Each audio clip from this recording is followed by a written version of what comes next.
యాక్చువల్గా దాని గురించేనే రీసెంట్గా గౌరవ చంద్రబాబు నాయుడు గారితో ఒక మీటింగ్ కూడా ఏర్పాటు చేసుకోవడం జరిగిందండి. పీపీలు ఏపీపీలు మొత్తం అన్ని కూడా మేము అన్ని ఫిల్ చేసుకోవడం ఒక ఎత్తు అయితే, ఈ ప్రాసిక్యూషన్కి సంబంధించి ఎవిడెన్స్ సబ్మిట్ చేయడంలో ఫోరెన్సిక్ డిపార్ట్మెంట్ కూడా లేట్ చేయకుండా వితిన్ 5 daysలోనే ఫోరెన్సిక్ రిపోర్ట్ ఇవ్వడానికి కానీ, డాక్టర్స్ దగ్గర నుంచి వూండ్ సర్టిఫికేట్స్ రావడం కానీ, ఇవన్నీ కూడా మేము టార్గెట్ పెట్టుకున్నామండి. ఈరోజు 100 రోజుల్లో కన్విక్షన్ పడాలి అని మేము టార్గెట్ పెట్టుకున్నాం. ఆ టార్గెట్ ఫుల్ఫిల్ అవ్వడానికి మా ఇన్ఫ్రాస్ట్రక్చర్ మేము డెవలప్ చేసుకుంటున్నాం.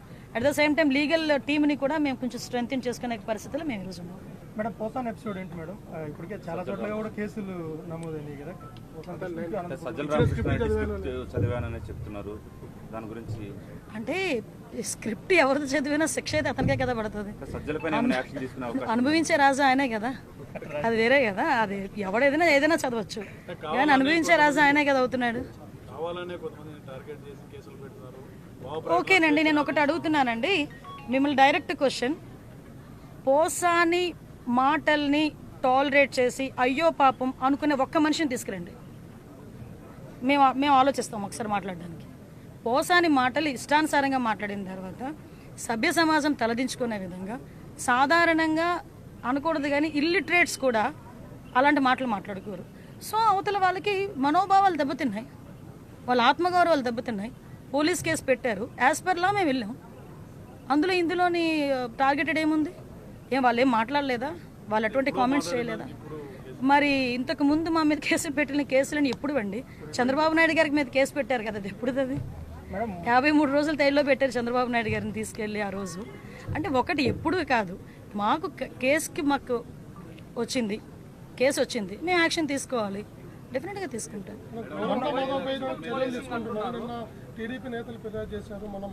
అదేనండి, మేము కూడా అంటే విషయం ఏంటంటే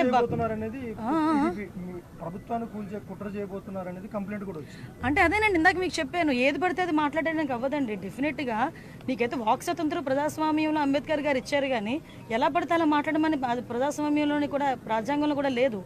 అంటే అవతల వాళ్ళని రెచ్చగొట్టే విధంగా మాట్లాడడం కానీ, ప్రభుత్వాలని రెచ్చగొట్టే విధంగా మాట్లాడడం కానీ, ప్రజలను రెచ్చగొట్టే విధంగా మాట్లాడే పరిస్థితి ఉంటే కనుక కంపల్సరీగా చట్టపరమైన చర్యలు తీసుకుంటాం.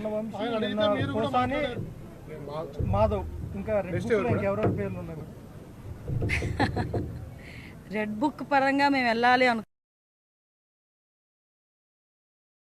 అనుకుంటే ఈరోజు వైఎస్ఆర్సీపీ నాయకులు ఎవరు రోడ్ల మీద తిరగరండి. దయచేసి మీరు కూడా అర్థం చేసుకోవాలి. మేము యాజ్ పర్ లా వెళ్తున్నాము, యాజ్ పర్ వాళ్ళు ఎవరైనా కంప్లైంట్ ఇస్తే కంప్లైంట్ బేస్ చేసుకొని వెళ్తున్నాము. పోసాని గారి మీద సుమారుగా 17 కేసులు, దగ్గర 17 కేసులు, రాష్ట్రం మొత్తం మీద 17 కేసులు ఫైల్ అయి ఉన్నాయి. వంశీ మీద ఎన్ని కేసులు ఫైల్ అయి ఉన్నాయి మీకు తెలుసు. ఈ రోజుకి కూడా ఏ కేసుల్లో ఫైల్ అయినాయో మీకు తెలుసు. ఇందులోని కక్షపూరితంగా ఎన్డీఏ గవర్నమెంట్ చేయాలి అనుకుంటే వైఎస్ఆర్సీపీ నాయకులు ఎవరు కూడా బయటకు తిరగలేరు. కానీ మేము ఆ కక్ష సాధింపు ధోరణిలోకి వెళ్ళలేదు. అలాగని తప్పు చేసిన వదిలిపెట్టే ప్రసక్తి లేదు. తప్పు చేసిన వాడికి శిక్ష పడాలి, లేకపోతే భయం ఎలా ఉంటుంది? ఉండాలి కదా, భయం ఉండాలి కదా. తప్పు చేసాడు అనుకున్నవాడు ఎవడైనా కూడా కొంచెం జాగ్రత్తగా ఉంటే బెటర్, కానీ శిక్ష నుంచి అయితే తప్పించుకోలేరు. మేము అదేనండి, మేము అందుకే టార్గెట్ పెట్టుకున్నామండి. సీసీ కెమెరాస్ చాలా వరకు ఉన్నాయని అంటున్నారు, మొన్నటి వరకు లేవు, ఇప్పుడు మేము పెట్టాం. చాలా వరకు పని చేయట్లేదు. ఆ పని చేయని సీసీ కెమెరాస్ అన్నీ కూడా మళ్ళీ రీస్టోర్ చేస్తున్నాం, అన్నీ కూడా క్లియర్ చేసుకుంటాం.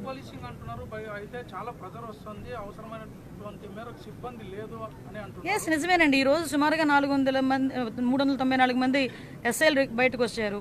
ఆల్రెడీ 6500 మందికి కానిస్టేబుల్స్కి ఈరోజు రిక్రూట్మెంట్ కూడా జరుగుతుంది. మొన్న మొత్తం ఫిజికల్ టెస్టులు అన్నీ కూడా అయిపోయినాయి, రిటర్న్ టెస్ట్ ఒకటి పెండింగ్ ఉంది.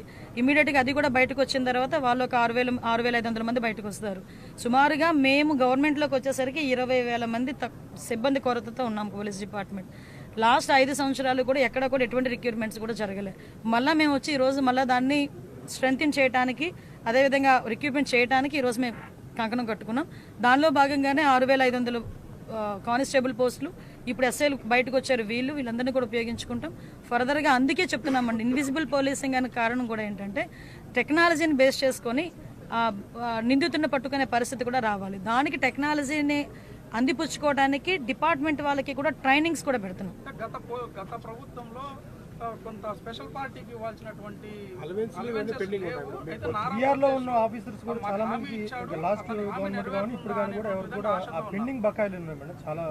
లేదండి, వాటి మీద కూడా మేము వర్కౌట్ చేస్తున్నాం. చాలా మందికి విఆర్లో ఉన్న వాళ్ళకి హాఫ్ శాలరీ కొంతమేరకు ఇవ్వాల్సి వస్తుంది. లాస్ట్ గవర్నమెంట్లో అయితే మీరు అన్నట్టు తమ్ముడు ఎక్కడ కూడా ఎవరికి కూడా రూపాయి ఇచ్చిన పరిస్థితులు లేవు. ఈరోజు మీకు విషయం చెప్పాలంటే భారం అంతా మా మీద పడింది. ఈరోజు వాళ్ళు లాస్ట్ టైం చేసిన కొన్ని తప్పిదాల వల్ల మొత్తం భారం అంతా మేము ఈరోజు పడాల్సి వస్తుంది. దానికి కూడా ఎప్పుడు లేనిది 200 కోట్ల రూపాయలు 900 కోట్లు బకాయిలు ఉన్నాయండి. పోలీస్ డిపార్ట్మెంట్లో లాస్ట్ గవర్నమెంట్ చేసింది సుమారుగా 950 కోట్లు బకాయిలు ఉంటే ఇంచుమించుగా ఒక 200-250 కోట్లు ఫేజెస్ మరీగా మొన్ననే క్లియర్ చేశాం. ఆఖరికి సెంట్రల్ గవర్నమెంట్ నుంచి వచ్చే ఫండ్ని కూడా ఉపయోగించుకునే పరిస్థితులు లేరు. మీరు నమ్ముతారా, ఫోరెన్సిక్ ల్యాబొరేటరీని 5 సంవత్సరాల్లో కూడా అలా మొండి గోడలతోనే ఉంది. మళ్ళీ ఈరోజు మేము వచ్చి దానికి 200 కోట్లు దగ్గర 247 కోట్లు అనుకోండి, 247 crores దానికి శాంక్షన్ అయింది. అది ఫుల్ ఫ్లెజ్డ్గా సెంట్రల్ గవర్నమెంటే, రూపాయి స్టేట్ గవర్నమెంట్ కూడా పెట్టక్కర్లేదు, ఫుల్ ఫ్లెజ్డ్గా సెంట్రల్ గవర్నమెంటే పెట్టాలి. అది forensic university laboratory, just like that. అటువంటి ల్యాబొరేటరీని 5 సంవత్సరాలు పొడగబెట్టేశారు కేవలం అమరావతిలో ఉంది అని ఒకే ఒక కారణంతో. మళ్ళీ ఈరోజు మేము వచ్చి ఆ ఫోరెన్సిక్ ల్యాబొరేటరీని కూడా మళ్ళీ సెంట్రల్ ఫండింగ్ తెప్పించుకోవడానికి మన ఫండ్ కొంచెం ముందిచ్చి ఈరోజు అదంతా కూడా రిస్టోర్ చేసుకుంటున్నాం. అప్పా లేదు, ఈరోజు గ్రేహౌండ్ సెంటర్ లేదు. గ్రేహౌండ్ సెంటర్కి దగ్గర 190 కోట్లు కంప్లీట్గా సెంట్రల్ గవర్నమెంట్ ఇవ్వాల్సిన పరిస్థితి. అప్పాకి కూడా సెంట్రల్ గవర్నమెంట్ ఫుల్ ఫ్లెజ్డ్ ఇవ్వడానికి ఈరోజు సిద్ధపడింది. అప్పాకి కూడా ఇందాకే మన డీసీపీ గారు వచ్చిన తర్వాత ఇమీడియట్గా గ్రేహౌండ్స్ దానికి, అదేవిధంగా అప్పాకి బెటాలియన్స్కి కూడా ఇమీడియట్గా దానికి ఫౌండేషన్ స్టోన్ వేయడానికి, కన్స్ట్రక్షన్కి కూడా ముందుకెళ్లే పరిస్థితి కూడా కనిపిస్తుంది. దానికి మొన్ననే ల్యాండ్స్ అన్ని కూడా చూసి వచ్చారు ఈరోజు.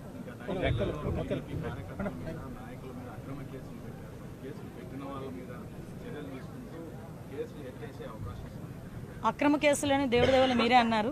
అక్రమ కేసులు ఎట్టి పరిస్థితుల్లోని కోర్టులో కూడా నిలబడవు, మీకు తెలుసా విషయం. ఆ దిశగానే ముందుకెళ్తాం. Thank you.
అందరికీ నమస్కారం అండి.